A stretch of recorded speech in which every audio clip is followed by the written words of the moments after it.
അഖില miss ആണ്. അപ്പൊ നമ്മുടെ ബേസിക് സയൻസിന്റെ എക്സാം ആണ് അല്ലെ. അപ്പൊ അടിപൊളിയായിട്ടുള്ള ഇമ്പോർട്ടന്റ് ആയിട്ടുള്ള കുറെ ക്വസ്റ്റ്യൻസ് ആണ് ഇതാ കുഞ്ഞു വീഡിയോയിൽ നമ്മൾ ഡിസ്കസ് ചെയ്യാൻ പോകുന്നത്. അപ്പൊ മാക്സിമം എന്ത് ചെയ്യാ, നമ്മുടെ ഫ്രണ്ട്സിനൊക്കെ ഷെയർ ചെയ്ത് കൊടുക്കാം കേട്ടോ. ഒരു ക്വസ്റ്റ്യൻ ശ്രദ്ധിച്ചേ നിങ്ങള്.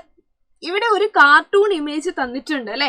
ഇതിനകത്ത് നിങ്ങളെ പോലെയുള്ള ഒരു കൂട്ടുകാരി എന്തോ പറയുന്നുണ്ട്. എന്താ പറയുന്നേ?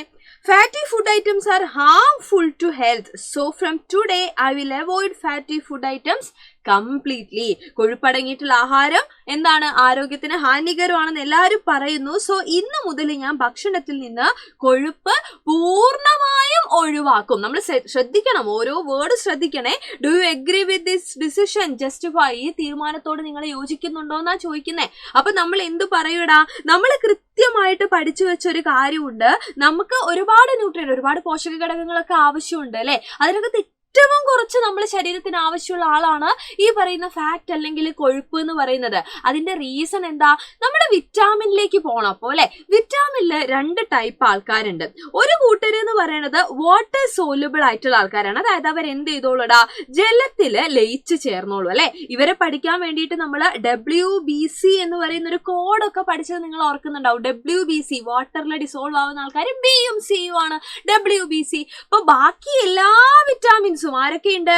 ADEK അല്ലെ. ADEK ഇവരുടെ ഒക്കെ പ്രത്യേകത എന്താ? ഈ വിറ്റാമിനുകളൊക്കെ, ഈ ADEK എന്ന് പറയുന്ന ഈ വിറ്റാമിൻസ് എല്ലാം മിസ് അവിടെ ഈ ഗ്രീൻ വെച്ച് ഹൈലൈറ്റ് ചെയ്ത് തരാം കേട്ടോ. ഇവരുടെ ഒക്കെ പ്രത്യേകത എന്താ അറിയോ? ഇവരെല്ലാവരും മക്കളെ ഫാറ്റ് സോലബിൾ ആണ്. എന്ത് സോലബിൾ ആണ്? Fat soluble. അതായത് കൊഴുപ്പില് മാത്രം ലയിക്കുന്നവരാണ്. അപ്പൊ നമ്മുടെ ശരീരത്തിന് ഈ വിറ്റാമിനുകളൊക്കെ അബ്സോർബ് ചെയ്യണമെന്നുണ്ടെങ്കിൽ കുറഞ്ഞ അളവിൽ നമ്മുടെ ശരീരത്തിൽ എന്ത് ആവശ്യമുണ്ട്? ഫാറ്റ് അല്ലെങ്കിൽ കൊഴുപ്പ് ആവശ്യമുണ്ട്. അതുകൊണ്ടാണ് ഈ തന്നിരിക്കുന്ന കാർട്ടൂണിൽ പൂർണ്ണമായിട്ടും ഒഴിവാക്കുക എന്ന് പറയുന്നതിനോട് നമുക്ക് എന്ത് ചെയ്യാൻ പറ്റില്ല, യോജിക്കാൻ പറ്റില്ല അല്ലെ. അപ്പൊ കൃത്യമായിട്ട് നമ്മൾ പറയണം, fat is one of the food constitution required by our body in small quantities. It also provide energy like carbohydrates. നമുക്കറിയാം, ഊർജം പ്രൊവൈഡ് ചെയ്യുന്നുണ്ട്. certain vitamins dissolve only in fat. To get these vitamins it is essential to include fat in our diet അല്ലെ. ചില വിറ്റാമിനുകള് കൊഴുപ്പിൽ മാത്രം ലയിക്കുന്നത് കൊണ്ട് നമ്മുടെ ഭക്ഷണത്തിൽ കുറച്ചൊക്കെ കൊഴുപ്പ് നമുക്ക് ആവശ്യമുണ്ട് അല്ലെ.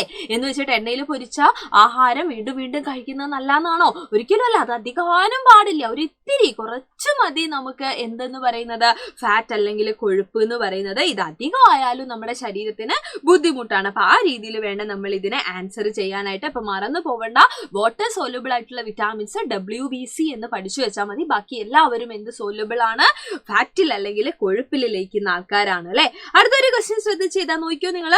Find out the diseases caused by mineral deficiency from the given box. ശ്രദ്ധിക്കണേ, ഡെഫിഷ്യൻസി ഡിസീസസ് ആണ്, പക്ഷെ എടുത്ത് ചോദിച്ചിട്ടുണ്ട് ബൈ മിനറൽ ഡെഫിഷ്യൻസി ആണ്. അതായത് ധാതു ലവണങ്ങളുടെ അപര്യാപ്തത മൂലം ഉണ്ടാവുന്ന രോഗം. അത് മാത്രമേ നമ്മൾ ഇതിനകത്ത് നിന്ന് സെലക്ട് ചെയ്യാൻ പാടുള്ളൂ.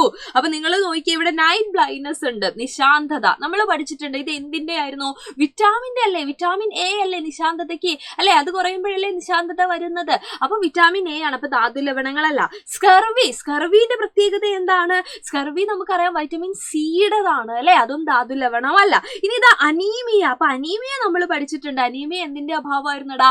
അയേണിൻ്റെതല്ലേ. അപ്പൊ അനീമിയ ഇവിടെ നമ്മൾ ചൂസ് ചെയ്യേണ്ട ആൾ തന്നെയാണ് അല്ലെ. അടുത്തത് ഗോയിറ്റർ ഉണ്ട്. ഗോയിറ്ററും ഈ പറഞ്ഞ പോലെ നമുക്കറിയാം അല്ലെ, അയോഡിൻ കുറഞ്ഞാൽ വരുന്ന ഒരു അസുഖമാണ് ഗോയിറ്റർ. അപ്പൊ ഇത് രണ്ടും ധാതു ലവണങ്ങളുടെ അപര്യാപ്തതയാണ്. അപ്പൊ ഇത് രണ്ടുമാണ് നമ്മൾ സെലക്ട് ചെയ്യേണ്ടത്. പിന്നെ ഇതാ മൗത്ത് സോറ്, വായ്പുണ്ണുണ്ട്. വായ്പുണ്ണ് എന്താണ്? വിറ്റാമിൻ ബിയുടെ കുറവായിരുന്നു. അപ്പൊ ഈ തന്നിരിക്കുന്നത് എല്ലാം ഡെഫിഷ്യൻസി ഡിസീസസ് ആണ്. പക്ഷെ ഇതിൽ കുറെ എണ്ണം എന്തായിരുന്നു നിങ്ങൾ ശ്രദ്ധിച്ചിട്ടുണ്ടാവും, നമ്മുടെ വിറ്റാമിനുകളുടെ അഭാവമായിരുന്നു അല്ലെ. അപ്പൊ ധാതുക്കൾ എന്ന് എടുത്ത് ചോദിച്ചത് കൊണ്ട് ഇവിടെ iodine, goitre and iron, anaemia ഇത് രണ്ടേ തന്നിരിക്കുന്നതിൽ ഉണ്ടായിരുന്നുള്ളൂ. അത് നമ്മൾ എന്ത് ചെയ്തു? മാർക്ക് ചെയ്തു. കാൽസ്യവും ധാതുവാണ്, പക്ഷെ ധാതു ലവണമാണ്, പക്ഷെ നമ്മൾ ഇതിനകത്ത് തന്നിട്ടുണ്ടായിരുന്നില്ല. അപ്പൊ കൃത്യമായിട്ട് ഈ ഡെഫിഷ്യൻസി ഡിസീസസും എന്റെ കുഞ്ഞുങ്ങൾ എന്ത് ചെയ്യണം?